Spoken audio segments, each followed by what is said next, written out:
we start with the yarn? How you doing for starters? How am I? Oh, hey, bro. I'm good, thank you. That's Actually, good. we in the last 3 months had just moved up to Christchurch. Um, it's been a hell of a journey, but wow, it's been cool. It's so good to be beside the sea. It's so good to have different supermarkets to go to. There's like fruit stalls, the beach, the bike parks. It's all right there. And my kids are thriving at school, so I can't ask for much more. So it was a good move then, eh? You seem to be struggling a bit in old Crommers. Well, I just think Central Otago is hard, man. And let's be fair, I was there for 15 years. And it's a tough place, and it's been a hell of a journey down there. And then coming up here was but I guess it's just a new beginning of a different journey, and it's cool. Like The next season of life, eh? yeah, and I think that's how we should tackle stuff. Don't be scared to go, fuck, to be fair though, man, I have to say it is I've always been of the theory of like, if you don't have a job and you're really fucking struggling, like just shift towns and it's easy as, and find yourself a flat or somewhere to live, and just there's heaps of jobs in Central, or there's heaps of jobs in Christchurch or whatever. Just do it. But fuck me, packing up and shifting house is just hard. Like it was a wake up call, man. It was just you're not just packing boxes, but finding somewhere to live is just insane. The amount of rentals that we went to was just crazy. The amount of families and the amount of friends that were getting together just to try and find somewhere to live it was, yeah, man. There would be 50 people tuning up for one look. It was crazy. But you ended up buying a place, eh? We did. Yeah, we did actually. We got an amazing mortgage broker up here. And he did his magic. I'll give him a wee shout out actually, George Blythe. And he was next level, man. Like he just went there and everywhere to we ended up going with our own banks, but he just went through the process with us right from start. We didn't have to do anything, we just let him do his job, and he'll just give us an email or a text and just go, well, I need this, and it was just done. It was great. Absolutely good, yeah, it was a great process in that sense. Yep, definitely. Yeah, from the convo we had on the phone, whenever it was a month ago, sounded like you were pretty stoked with the move.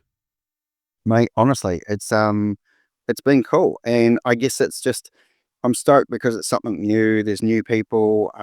You're making just more contacts. Work's busy. It's just it's yeah, loving it. Central Otago is the most amazing place to live. Obviously, I live here, but you're right. It is a very small, isolated place at the core of it, eh? And you don't realize that until you move somewhere like Christchurch or a big city. Look, man, it's really hard. I love Central Otago, and I haven't really got anything bad to say about it. Like, to be fair, yeah, it's expensive, but fuck, so's everywhere, and you've got to get over that expense stuff, you just have to. If you want to live there, then you just have to work harder to live there and what. But I was also brought up in a city, and I guess there's still been a big part of me that loves cities. And it's funny because even though we love the city and the lifestyle of the city, but we've actually just kept in our own little own area for the last 3 months. It's been great. We've got supermarkets close. We've got a mall if we need it close or whatever. But I think for me, I'm driven to the sea quite a lot. So to visit Central Otago, amazing place, amazing, but it's probably not me. I don't do hunting and stuff like that. Like I love, I don't mind going hunting with people, but man, I can't shoot. Like, target in front of me, I can't shoot, whatever. But yeah, it's just cool to be back in a big city again. Yeah, each to their own, eh? That's the thing. I grew up on the coast, in a coastal town, West Coast, North Island. And I mean, I don't really miss the ocean, but like the other day, we were looking at a piece of land down in what is it, Urapuki? It's down on the south coast there, down Southland. And it's got the best of both worlds. It's right by the ocean, and you've got like the longwoods up the back, which is a big forest. So I'm like, something like that, because I think Nikki and Aurora are kind of coastal. They're sort of attracted to the ocean as well. So yeah, it's personal preference, eh? That's the thing. Some people love a city. I'm the opposite. I grew up way more remote than where I am now. So to me, this feels big and busy. And then when I go to the city, I'm like, fuck, get me out of here. I've got like a 2-day window, and I'm like, yeah. And that's it. It's personal preference, eh? You're loving it. Totally. Yeah. And I'm not gonna lie, I still get really overwhelmed if I go into a mall. I'm just like, whoa, get here. But it's just, I think it's good for the kids to have so many different options as well. Uh, as you know, my boy came up here with me. He was 16. But then he was down in Central Otago visiting, and man, he went door knocking and picked himself up a building apprenticeship. So he's actually moved back down there, and he's like, Dad, I just want to be in Central Otago. I love it down there. It feels like me. And it's like, well, that's where he grew up. So man, super proud of him, man. Like he's, yeah, smashing it. Good on them. Let's work backwards on this, because obviously, like just looking at the sign behind you, it's kind of obvious what you do. But why don't you give people listening a sort of idea of what you do now, and then we'll work backwards through like how you got there. What do I do now? Man, ooh, so I'm health and mental health coaching. And I work with individuals generally, but I also go into businesses, but we'll still work with individuals within that business. Yeah. And there might be some toxicity or whatever going on in the workplace or whatever, but generally speaking, it's not necessarily the workplace. It could be something that's going on for somebody, and somebody not having the right tools in their toolbox to just try and uh, keep to the plan of turning up to work or whatever, and they've, I don't know, they're stirring the pot, or they're not turning up to work on time, or whatever. They've got their own thing going on. So if we can sit down and try and change some habits with them, we try and do that. But then I've also got people that will come to me, and I do a lot of work through movement, and I love that. I've got this theory that we can sit the kids down at the dinner table, and we can ask them, how's school? What's going on? What'd you learn? And they'll go, yep, whatever. Yep. But then if you take them for a bike ride or a car ride or whatever, they'll tell you everything. Yeah. And to be fair, we as adults are the same. If we are moving and we're doing exercise, or some people like to go to the hairdressers, or some people like to go for a walk, we have the right endorphins going, so we start doing this, and it just seems to be uh, a better release for people. So I do a lot of my work through movement. I've got a home gym set up, completely commercial. It's huge, and it's fantastic. I love it. So you do the PT side of things too, like personal training, helping people get sort of physically dialed as well. Yeah, man. Like we do a lot of that side of stuff, but that's more about. So a lot of these people know what they want already, eh? Or do they? They come in and they go, "Oh, I lose weight," and blah blah blah. And it's like, well, actually, all they want to do is learn how to move. Like they don't necessarily need to lose the weight, or they don't want to do the big, like when you're 40 plus and whatnot. And I work with a lot of men and a lot of women, going through either andropause or menopause or whatever, and we have big conversations because they're generally over the 35 mark, and it's like we don't need to be big and strong, we just want to be functionally moving.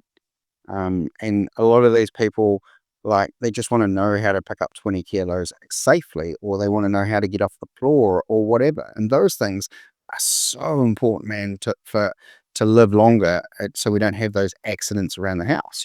We want to keep lifting. We want to keep being strong within ourselves. And even body weight or banded weight is just rate resistance, sorry, is just huge.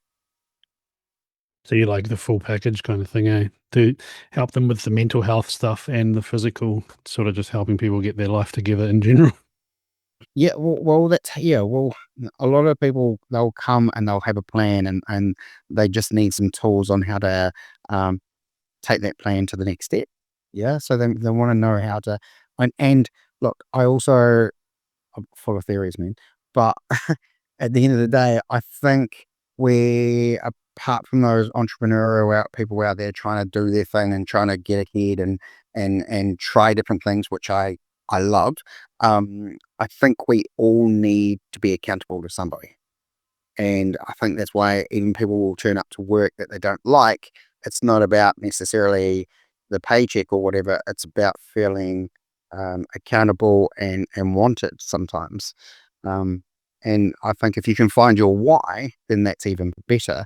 But I do believe that most people know at our age what's right from wrong, but they just need to be held accountable so that way they can check it off and go, oh, I've got to answer to the gym guy, or I've got to answer to the lady over here that's helping with my food, or whatever, like um, they're paying for a service, so they feel like they're being held accountable to something.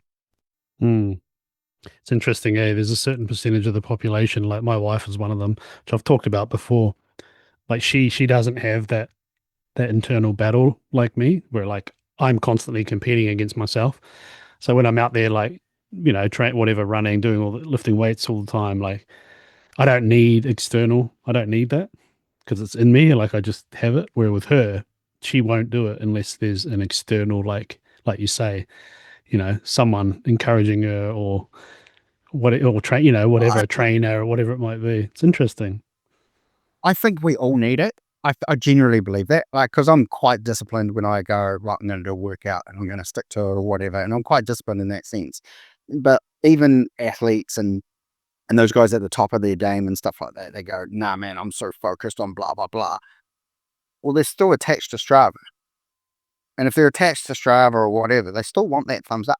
Now, that thumbs up, it's something so small like that, can be your accountability. I've watched your process and I've watched you run and I've watched your videos and stuff like that. And I love it because you're like, get off your fucking ass and go for a 5K round. It's cold out here. Put something warm on. I love that shit. But at the same time, you doing a video getting a thumbs up or people commenting, fucking go you, then isn't that the same thing? That's your little Mm, antidote of endorsement by someone going, hey man, you're doing awesome. Thanks for your message today. yeah, and you're right. Like doing that shit, you feel like an absolute twat half the time because it's just like, I used to post every now and again. I'd be like running douche, I saw some real people that post about their runs. So every time I'd post something where I'm out there getting after it, I'd be like running douches back and all this shit. So you got to like realize that there's that side of it too, because a lot of people that don't get motivation from it see it as that. They're like, look at this clown. But yeah, I mean, and I can personally attest to your work in the sense of when you remember 8 years ago when you did me up that weight program. And at Yeah, the man. time, I fucking needed it, bro. Like I was cooked. I was in a dark place, man, and I just needed something to like get me back on track. And the thing is usually when I'm like lifting and shit, like these days, at this age, I'm not doing it like I was when I was 20. I'm not like on a regimented program. I'm just lifting a few times a week just to sort of maintain things. But that when you were like, I'll do you up a program, do you up a program, it's like you had a sixth sense knowing that I fucking needed it at the time. Because then I just had something to focus on where I was like, okay, every day or every second day. And like, dude, yeah, I was loving it. I could feel me just getting stronger. It helped me sort of turn a corner and sort of get back on track because obviously I was going through grief and all the shit that I was at the time. And yeah, so I can contest, I don't know what the word is, attest to your work in that sense. You just like, yep, here's the thing, follow that. It was good. Cheap, right? And I think that's the other thing is um got all these people on Instagram, and we've got all these people on Facebook who you've got followers, and they're great. I love that. And if you can make one difference to somebody in a positive light, then awesome. But with all these followers, a lot of people don't forget to check in with these people, connect with them properly, and just say, like, I mean, they're following me for a reason, and like, don't be scared to reach out and go, fuck, man, you're not posting as much lately. You look a bit flat. Is everything okay? Like, your smile's changed in videos and it looks a bit more fake, or, like, you're not just, I don't know, man. If you're gonna get on this bandwagon and wellness, or you're gonna get on the bandwagon of, wanting to reach out and follow somebody, then shit, man, check in with them. Send them a quick Mm, message. mm, yeah. Yeah, I've definitely taken that as well from from the way you do things, and I do. I talk to a lot of people. Like I've never met these people, but they're just all around people, random people from podcasts and stuff. Oh, and every now and again, sort of like I've built these connections with them, and I think about them like, oh, how you doing? It's like I don't know. It's like you say, there's a big difference between liking someone's photo and being able to see what you potentially saw in me then when I was like kind of struggling. You were messaging me like, dude, I'll do you a thing. I'll do you a thing. I was like, all right. And it legitimately helped. So I appreciate it. I was in a fucking bit of a But this is rough this is led place. to today, bro. This has led us to today, Like, we meet for a reason, And I remember sitting having a 20, 40 minute yarn with you down at the quiet race when we are doing, Wanaka Challenge or whatever. And Was that we where were, we first met? it was when we, first, I think it was our first big chat. We'd briefly meet somewhere else. I think it was on the snow or something, actually. And then we'd sat there and had a chat. And ever since then, we sort of stayed in contact. And you connect with people for a reason. And you know what? I'm a big firm believer that people come and go in your life. And a lot of people, if you ask them today, they'll go, "How many friends can you trust?" And you'll go, "I've probably got about 5 people on my hand that I can trust." But I believe that people come into your life, good or bad, seasonal. You know, there's a certain amount of people that will come into your life, and they are only here as a seasonal friend or a seasonal part of your life, or whatever it is, for whatever reason. But you are meant to connect with them. And if that's to connect with somebody else, then sweet as. But if that means that you can give some um, contagious wellness or love or kindness or whatever, then go and do that. Like, be a part of that person's life for that period of time. As long as they're not asking and expecting something in return, or whatever, then I think it's cool. Yeah, it's interesting. You must have like I mean, doing what you do, you're probably pretty good at like reading energy, I'd imagine, and like sort of how people are. I think back to that time. Yeah, I can't remember when that was, but if I had to guess, it was probably around the time, like I said, when I was dealing with the whole fallout of my mum's situation and the grief of that. And I remember, yeah, you just like bailed me up and we ended up having a mean chat. And I remember leaving that convo being like, fuck, that dude's on. And that was before I even knew. I think you told me roughly what you did and stuff. But yeah, you must have some sort of sixth sense because then what was it? Probably like a year later. I don't know, not even that. You sent me that workout program that like I say, it legitimately helped me pull myself out of that time. It was don't know. It's like I just needed something like more regimented, something that I could just follow. Okay, do this this day, this many times a week, and I did. And it's sort of like over time, I was like, hey, I was feeling good again because I was lifting pretty heavy and stuff. But I think it was the mental side of it I needed more than anything.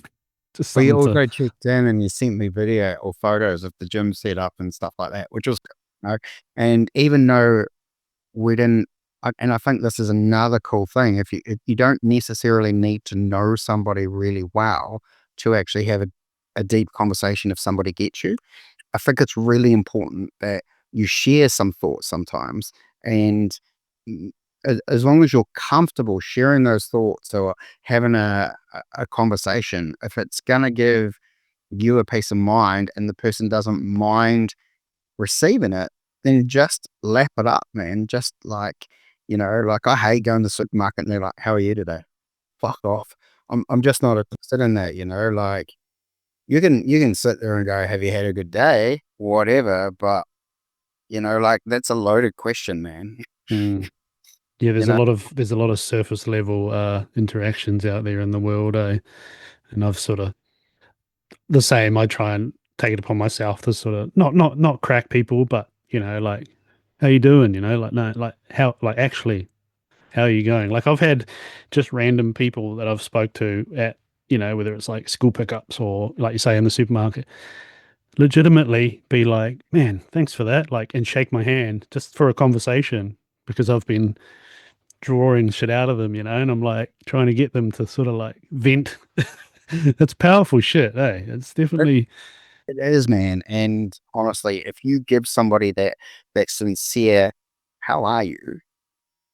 like you can open whole new world for somebody else, And I think it's you can't just listen to what they're saying and then go, "Cool, yeah, nah, I get it, I understand." You've actually got to hear somebody. And if you take that moment to hear somebody, then it's a whole new privilege and level to be on, because if someone's willing to share with you, then that's a pretty powerful thing. And if I could do it for free, I would, because man, it is such a privilege to be hearing some of the stories that I hear and being let into people's lives the way I've been let in over the last few years has just been amazing. Absolutely amazing. Yeah, I'm sure you've probably seen some pretty serious transformations too. It's cool, man. It's there's always bad and good and stuff like that, but I generally try and work with people for 12 weeks, and I do that because we are more consistent that way, and it's not about well, 3, 4 weeks, I don't know. I just don't believe you can get enough out of somebody or extract enough out of somebody in 3 or 4 weeks. And I actually have a sincere um, empathy for people when they're willing to share that much knowledge with you. I think you should take the time and actually respect what they've got to share. And it might take 8 weeks before they want to share it with you. Mm. Another thing I've noticed about, I guess, society and humanity is exactly what you're saying. Like, so many people don't actually have anyone that actually gives a fuck. Like, it seems like it's becoming more a rare trait because of how, I guess, it's a selfish world, sadly. But every now and again, you chat to people or whatever, meet someone who literally just needed somebody who, like, actually cared for them, as a friend, and, like, someone like you say who actually has empathy, because there's so many people that are just caught up in this world of, like, selfishness, and they don't have anybody in their world that actually cares, like, what they're up to, what they're doing, how they are. It's all, whether it's just like go, go, go, it's, everyone's too busy or whatever it might be. It's interesting, eh? And every now and again, you see those people where you're like, man, they just needed someone, just someone to talk to, or someone to show an interest in them, or whatever it might be. Yeah, it's a trip, man. You're right, man. And look, we for the last few years, and I still say it now, but we have been saying that the older community is not they're not looked after, and they're quite lonely and stuff like the older community. It just but it's getting worse because it's coming down and down and down, and we've got 30-year-olds and we've got 20-year-olds that are lonely. There are posts on Facebook going, "Hey, I've moved to this city and I'm 24, but I don't know anyone. What do I do and how do I connect with people?" Like, what the fuck? Like, I get it, you move to a new town and stuff like that, but these people that they've taken things by the balls and gone and moved to a new city, but they don't know how to go and join a sports team or a book club or go to a cafe and just start talking to somebody. Just talk to anybody. Go to a movie. No, don't go to a movie because you can't talk to movies. But go to a cafe, sit down, and the person next to you just have a conversation. They're gonna bite your head off, and if they do, then talk to the next person. But like just have a conversation. You just don't know where it's gonna lead. you have to hustle, and you have to hustle today, not just for work or to earn, but you actually got to hustle to have communications. It's not the same. We don't, most people don't talk to their neighbors anymore. Most people don't talk to, like, or they don't have street barbecues, or, you don't have the same end of year barbecues for your rugby or your netball tournaments. It's just you're just a number. And unless we start connecting properly, because Facebook and Instagram aren't connections, man. Let's be fair, this is connecting. You've sent me a message and gone, let's have a yarn. And then you're like, I'm just going to put you on the spot, record it, bro. Like, fuck, who cares, man? Let's just chat shit. Mm. Yeah, well, we do it on the phone anyway every now and again, so it's the same thing. Exactly, and if somebody gets one thing out of it, then cool. That's Mm. cool, but I can't say it enough. We still need to be kind. We still need to be empathetic to people. It's hard out there. Mm. Yeah, it's interesting, eh? I'm super observant, so I'm like, it probably looks like I'm just going about my day-to-day life, but when I'm out and about, I'm always just watching, looking, and, sussing things out. And I've seen those exact posts on the local Facebook pages, people being like, I need some friends. Like, what? And, like, we need human connection, eh? It's so important. And like, I get some people are introverted and, whatever, and some aren't, there's different personality types. But you see people come to life when you have a chat to someone on the street and you, like you say, get them open a bit and sort of know how to, which is a skill you learn, especially doing podcasts and stuff, know how to sort of crack people, and then you get those ones where they're like, "Oh, thanks, man! Like that was really good." Like, because they haven't had like I say, a non-surface level conversation with someone for a while, because it's always just the same shit. It's just like exactly what you were saying. Like, I don't know. That's where I think people, like you say, need. Sometimes they get to that point where they're like, "Fuck, I need some help," and that's when they come and see people like you to sort of I don't know, man. I pull them also back think in. single moms and single dads, they struggle a lot too. Mm-hmm. Like their own little world, and particularly when you've got young ones, um, they're only having kid conversations. And then when they go to a school pickup, they might talk to an adult for 30 seconds and then go away, and they kind of lose that confidence. And that's what I find a lot of people when they come here, and particularly the older, 35 plus, they've lost a lot of confidence, man. They just don't want to communicate with people.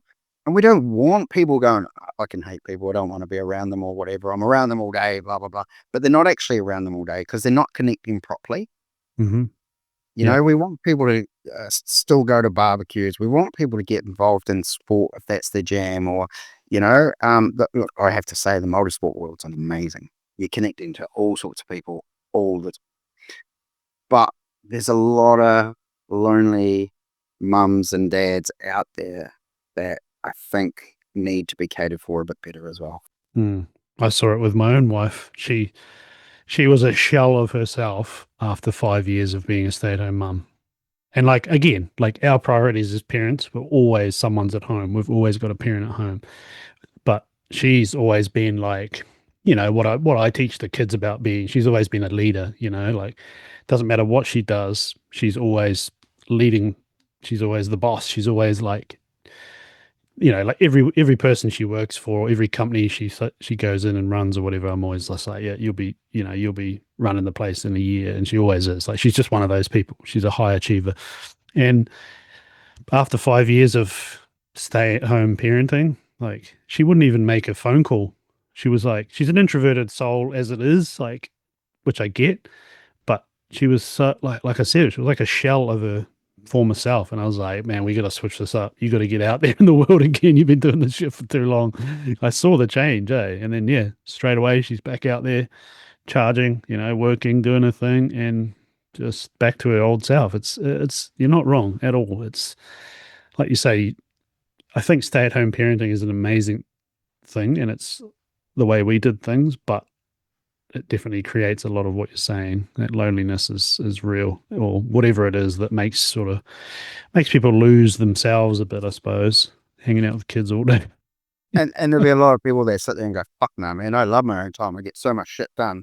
But if you dig deep enough, man, good on your wife for getting back out there, because there's a lot of people, and you patting her on the back, going, "Come on, man, we're gonna, I'll hook you up, I'll help you out, do this, whatever." You've made it a possible thing for her to do that. But there's a lot of people, like you say, they can't put their kid into even daycare until they're 3 because there's no funding or whatever. But they are struggling, man, and they might not be able to do the social cafe catch up because it's cost or it's a time to get there or whatever. But I don't know, that we need to be thinking outside the square to get these people involved and stuff. We need to include them more. It's hard to take a pram to a cafe. Like it is actually quite hard to move around and all those sorts of things. And then you're embarrassed because you feel like you're pushing people out of the way and stuff like that. We need to make them, fuck, they're doing such a good job, these stay-at-home parents. Like, most of them. Like, they really are. And it's hard work. Like, it's hard. Hmm. Yeah, there's a demographic that doesn't really get seen in that sense. They like seen as someone who might need a bit of a chat or whatever because it's just such a hustle. I saw one the other day, the lady in the supermarket or wherever it was with like 3 young kids, like just chaos. And it's just like try and resist the urge to be like, oh, you got your hands full. Instead of that, just actually have a chat, like, oh, you all good, like what's going, like make them feel human. Because, like you say, when you're in the thick of it, it's yeah, life's just a bit of a blur, to be fair. But let's you've had a few trials and tribulations. What led you to doing what you're doing now, and how did you get there? Mate, I been on quite different journeys. Oh, yes, I've been in the coffee industry and cafes and stuff like that for a long time. And then we had some unfortunate stuff with that go down, and we got rid of the cafe side of things. I was once upon a time, you've probably seen on the website, there's this photo of me where I was about 147, 130, oh, maybe 138 kilos, 139 kilos. Um, I had some blood clots, used to smoke. I used to love a good game of poker and the old bevies and stuff like that. Uh, and your kids come along and you're sitting there going, hold on for a second. What do you want to do? Do you want to be selfish? Or do you want to stick around? But it's selfish. It's not selfish. You get told that you're not going to live much longer. That's a real eye opener, you know? So I decided to make a change, and change some habits. So I went away and, dropped the 47 kilos, which was fantastic. Don't get me wrong, that's also easier said than done. And I probably sit down 30 kilos now rather than the 47. Yeah, so I sit at 100, which it works for me. I've been able to compete in coast to coast and stuff like that, which has been, oh my God, again, a privilege and something that I never thought was going to happen. And then I believe after the cafe, I did a bike shop, a small wee bike shop, and man, that was awesome, but wasn't the right timing for me. I had I've been through breakups. I've hit rock bottom, and I went bankrupt, and absolutely fucking hated it. I was like, and nobody, to be fair, um, I say nobody, but I mean, I've told 3 or 4 people, and I've never put it out there in the open before, but it was probably the best thing that happened for me. Um, and then I met my lovely lady. We got married, we had some more kids. Um, and at that time, I was like, fuck, you know what? I've got to do something. I'm not just gonna sit on my ass and feel sorry for myself. I'll go back and study. So we did that and got qualified in the health and the mental health stuff. And then I was like, cool, let's go and put this all together. And ever since then, I've jumped on this and have had the privilege of helping people through it. And yeah, it's been cool.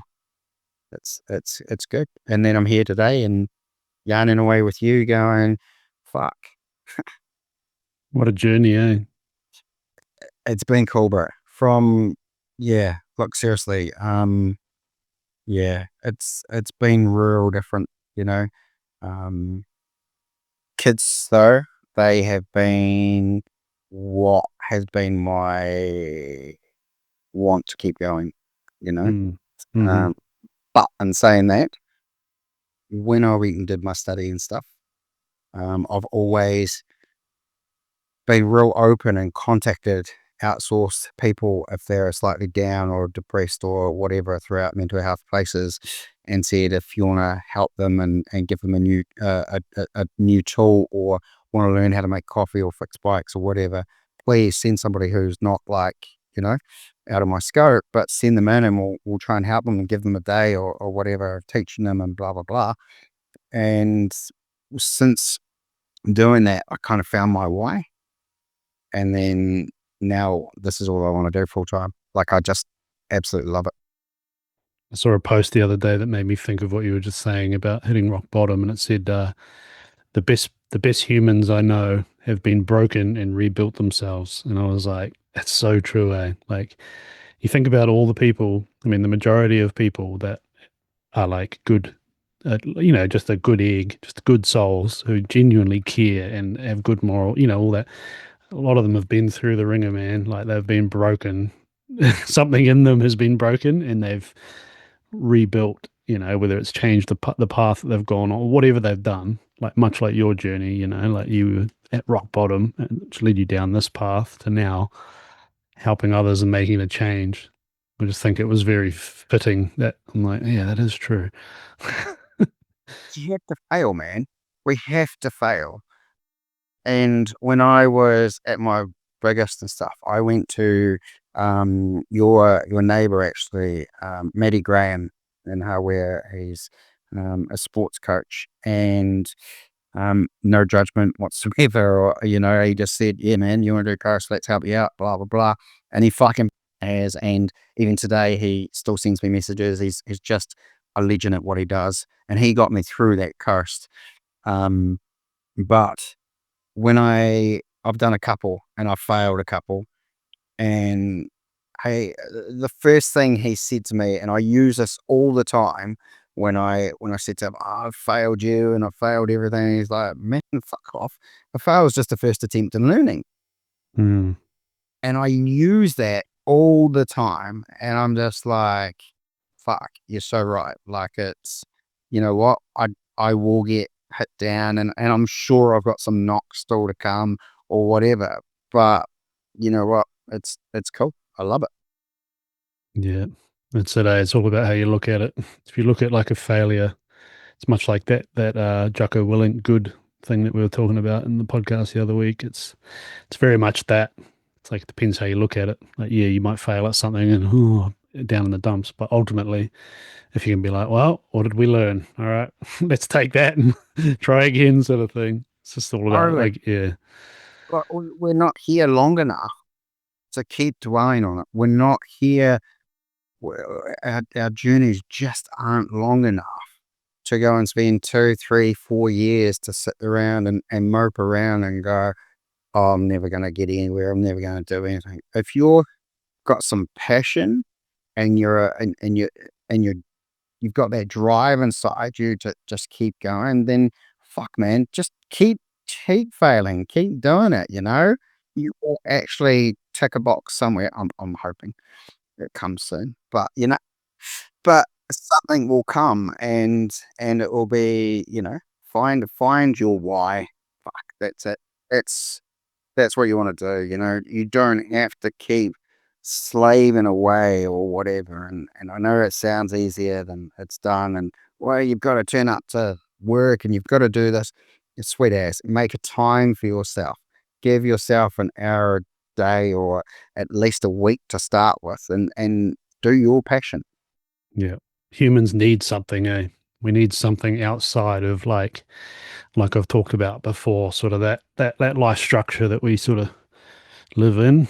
You need something outside of that that you love and are passionate about. I was just actually thinking about that picture of you, and I think you're in a suit. Were you in a suit when you were a big unit? I think you might have showed me that photo the first time we met from memory, because I Just remember. just just for Hey, you.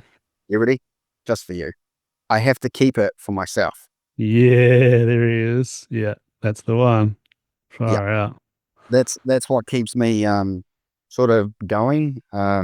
It's good for people to see as well. Like, Yeah. Well, that's it. And you're obviously proud of the journey that you've been on and what you've done.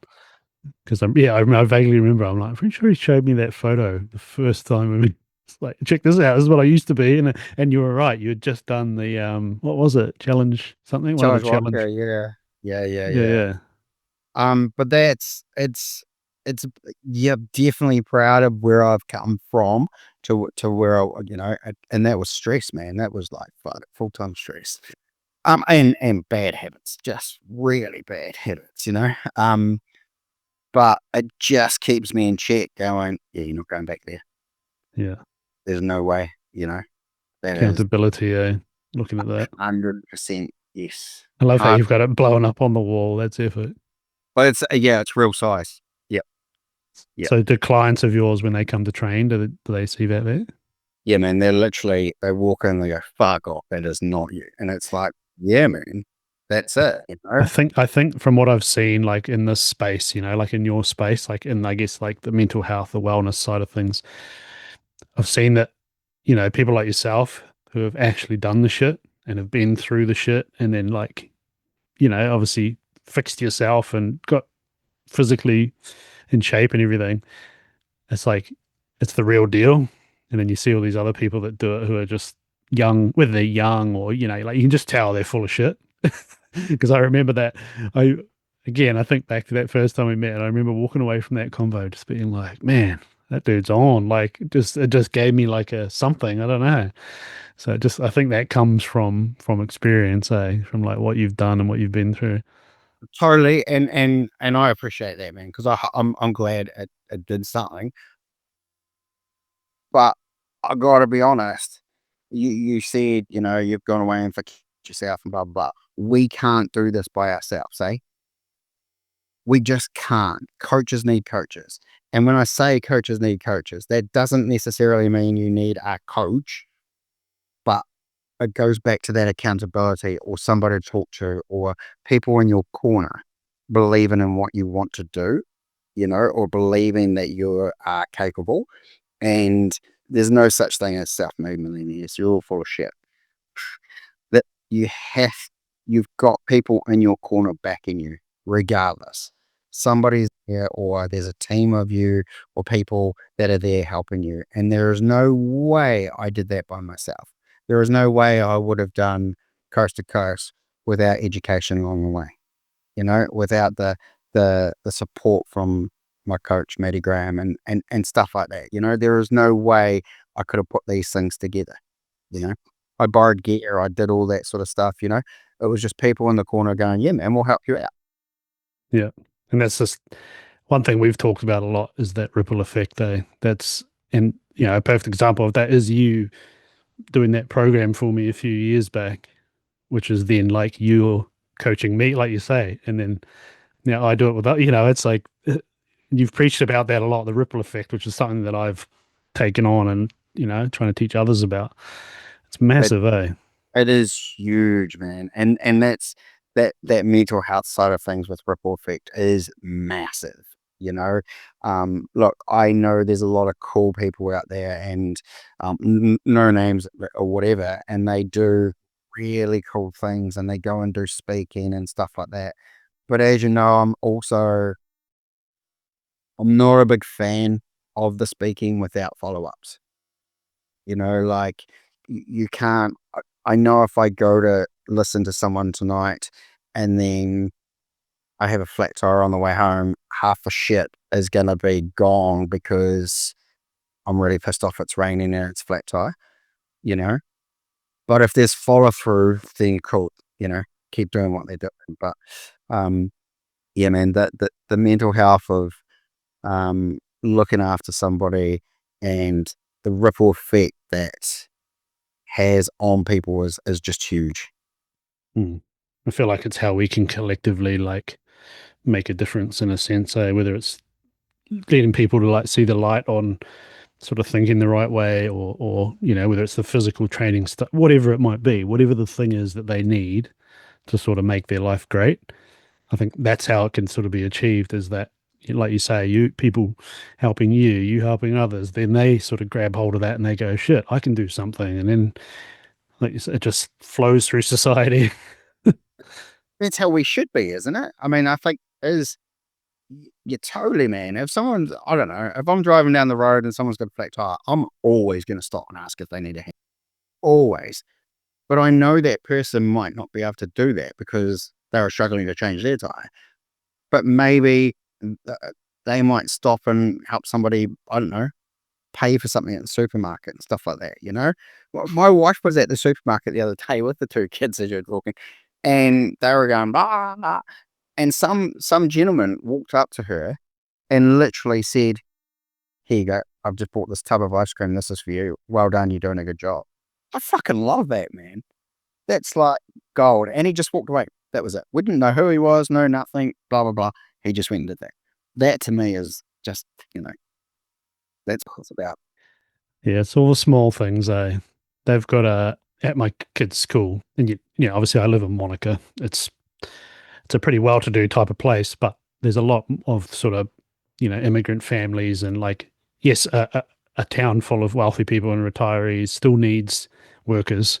So there's a lot of those sort of families coming in, and they've got like a food bank thing at their school in the office. And one day I thought I went in there to get a coffee in the morning, and I saw it was quite empty. So when I went to do school pickup, I went and grabbed however much it was, a few bags of groceries to go, and brought the kids out after school, and I made them take it in there, fill the food bank up, and like like you see the way people react.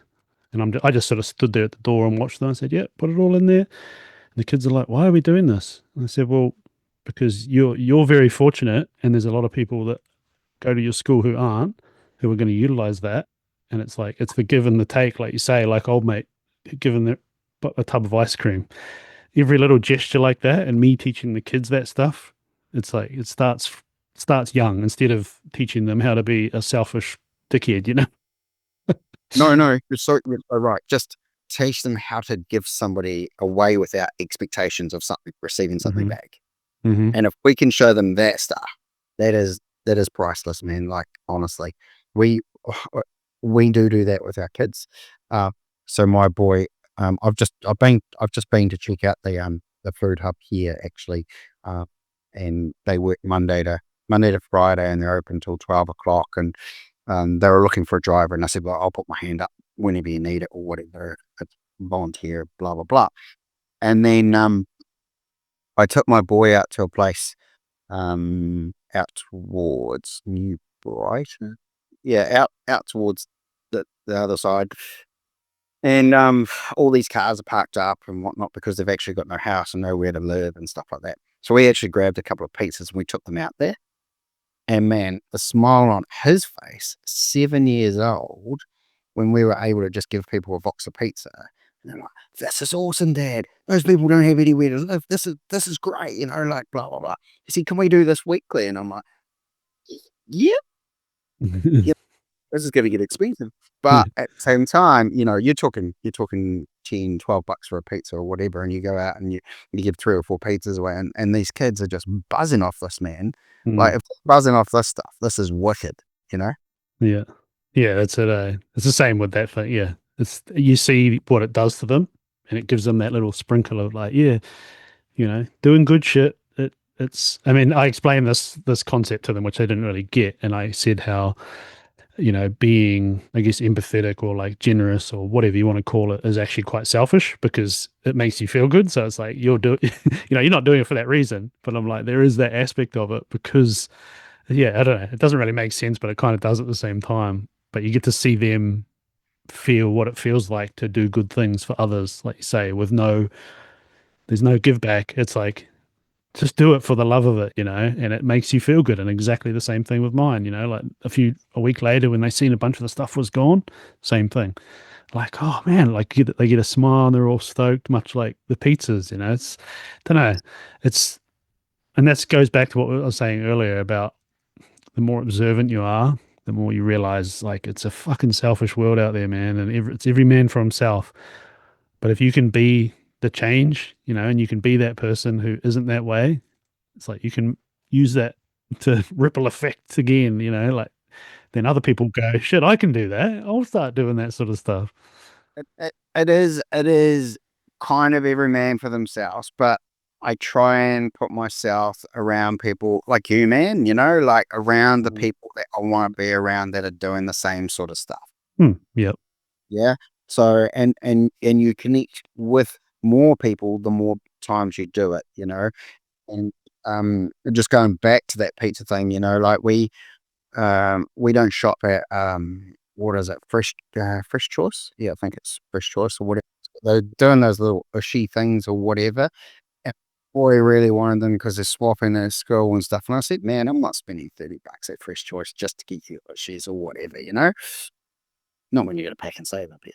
Uh, and we're just like, no, it's not happening. Next minute, we're doing these pizza things, and it's like, man, things come around. Don't worry about it. Blah blah blah. This lady put some stuff on Facebook about what she's, and I put up this thing. 9 o'clock at night, without a word of lie, this lady in her early to mid 60s turns up at my house with a big bag of O'Shea's to give to me. And it's like, never met her and nothing like that. And she's like, no, no, I'll give them to your son, blah, blah, blah. And I was like, all I messaged was, my son wants them, we don't, blah, blah, blah, a Fresh Choice or anything. And she's just like, no, no, I'll bring them to him. I'll bring them to him. Now he's almost got the whole set. It's ridiculous, you know? But it just shows you, like, it's just, it comes back around.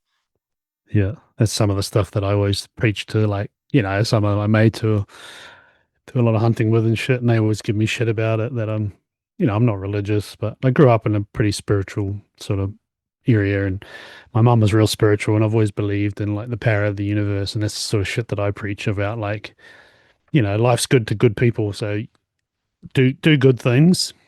Don't ever expect anything back. But every now and again, it might be a few years later, like that, something might pop up that just happens that you wouldn't expect. And you go, huh, interesting. And like, it's like I think teaching people that way of thinking, like you say, it's a selfless acts. But every now and again, a bunch of good shit just comes into your life and you go, interesting. Like it's almost like a delayed fuse sometimes. And sometimes it doesn't. But if you don't, if you're not that way to start with, you'll never find out. So it, again, it's a pretty woo woo. People are like, oh, whatever, dude. No, that's always my saying. I'm like, trust the universe; it will provide. Like, No, I think we're right. Look, and I don't think it's got anything to do with being spiritual, religious, or whatever. I think you're right. Just be good to people, man, and it will come back to you. The more you give, the more you get, and I genuinely believe that. Like I really do, and I think that's because you also put yourself around the same sort of people, and the more I think there's more of us than there are selfish gits, and I believe that the more you start connecting and showing that you're willing to do things just because of your passion for people or passion for something or other, that then it does come back. mm, yeah, yeah, like you talked about earlier, building your little tribe, your little community of like-minded individuals.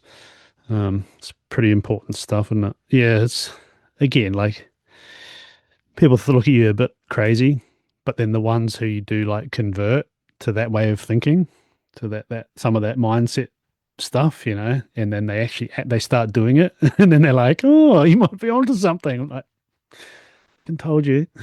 Yeah, it's don't know. So again, the majority of people are just going to look at you like, "What? Look at this kook." But I suppose in your sense, you've probably got actual better tools to do it rather than just sounding like a And I no, not at all. Of course, no better tools at all. I think experience will be better tools than anything, but you don't know unless you try these things. Yeah. Yeah. Just got to get out there and just try and be nice. Like just be empathetic. You don't have to be sympathetic. There are a difference, like be empathetic to somebody's situation, and you don't have to take that on your shoulders yourself. In fact, you shouldn't take that on your shoulders. Don't go home and go, fuck, they've got nowhere to live or anything like that. You can be a bit empathetic and go, how could I help? Maybe I'll take them some blankets. I don't have to offer them a bed, but let's take them a blanket, you know? Hmm. I feel like, yeah, there's a fine balance, with all that stuff. With like, I'm a firm believer that we all create our own destiny. The decisions that you make in life, and I guess your like ambition for change or whatever it might be, can lead you down different paths. So there's that, and then there's like you say, like the empathy side and all of that, where it's yeah, you've got to have a balance. You can't be too far one way or the other. No, I think if we're too sympathetic, I think it can be emotionally draining. And I think uh, kudos to nurses, man. Nurses, they sometimes get a bit sympathetic, and I can understand it because it's an emotional job, man. They're dealing with people 1 minute and then they die or whatever. And I rate nurses. I think they do a hell of a job, and I think that sometimes they are undervalued. Not all the time, but it's also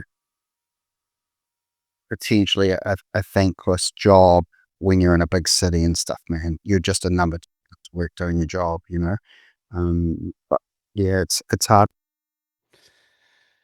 It's all just a journey, bro.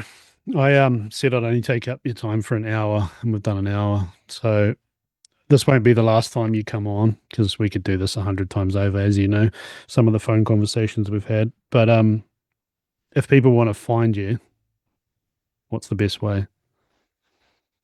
Nah, man, I'm hiding now. Um, nah, it's look, if people want to jump on, if I've got anything useful to anybody, I'm happy to obviously have conversations. I'm happy to people to reach out on the Instagram. Um, and if they want to have a yarn or whatever. Like even if they want to follow, have a read of anything useful that I have, then cool. But if not, don't care. We'll get Um, some coaching or whatever it might be. yeah, man. If people want that, then cool.